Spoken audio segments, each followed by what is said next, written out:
watching CBS 2 News this morning in high definition. With the economy struggling, many are finding it hard to make ends meet. Right now, the average New Yorker spends half their income on housing. CBS 2's consumer reporter Kirsten Cole has details on a home sharing program that promises a solution to the housing crisis.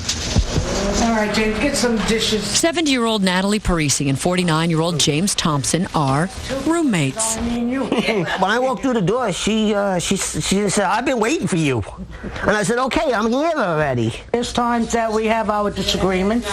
Yeah. I told him from the beginning, if there was anything that he wanted to say to me, don't go because I'm older.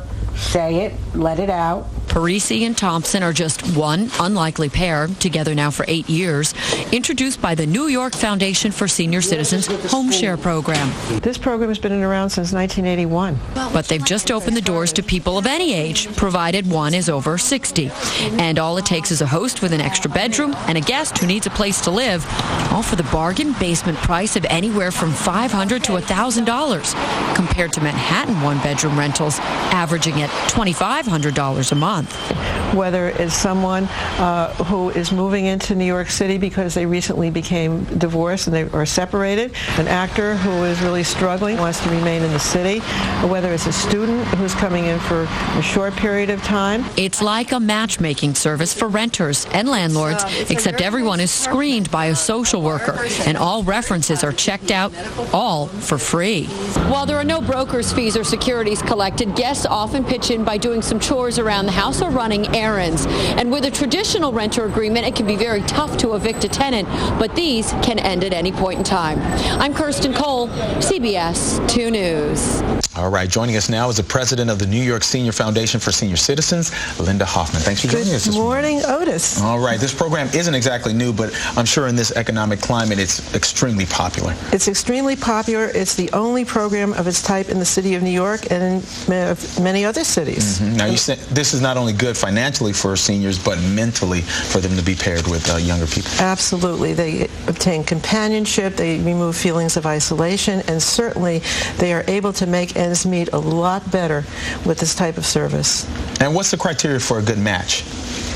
That's a very interesting question because there are various criteria. Each individual has their own needs and interests. And what we do is we check out about 31 different variables: how much one wants to pay, how much one wants to receive, where one wants to live, what borough the host may be living in.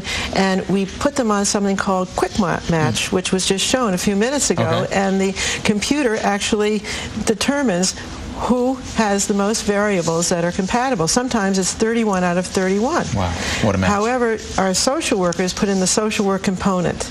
And sometimes, even though they're 31 out of 31 that match, the social workers will say, gee, you know, there's certain personality characteristics that may or may not work.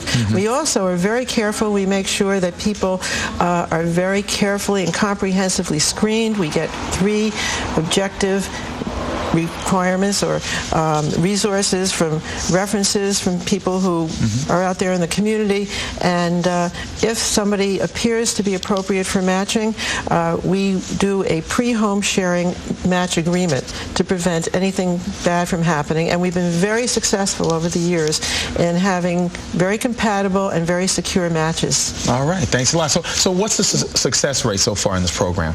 We have about 99 and 9/10%. We also have a very interesting program called Ombudsman, where we have 160 volunteers and are always looking for more, where we're helping people in nursing homes, 54,000 in nursing homes throughout the city of New York, maintain their dignity and their rights. All right, thanks a lot for joining us this morning. Thanks, Linda Hoffman. pleasure. For more information about the home sharing program, you can call the city's 311 hotline. You can also head over to our website, WCBSTV.com. Now let's head over to Mary. All right, thanks. A wave of violent spring weather is leaving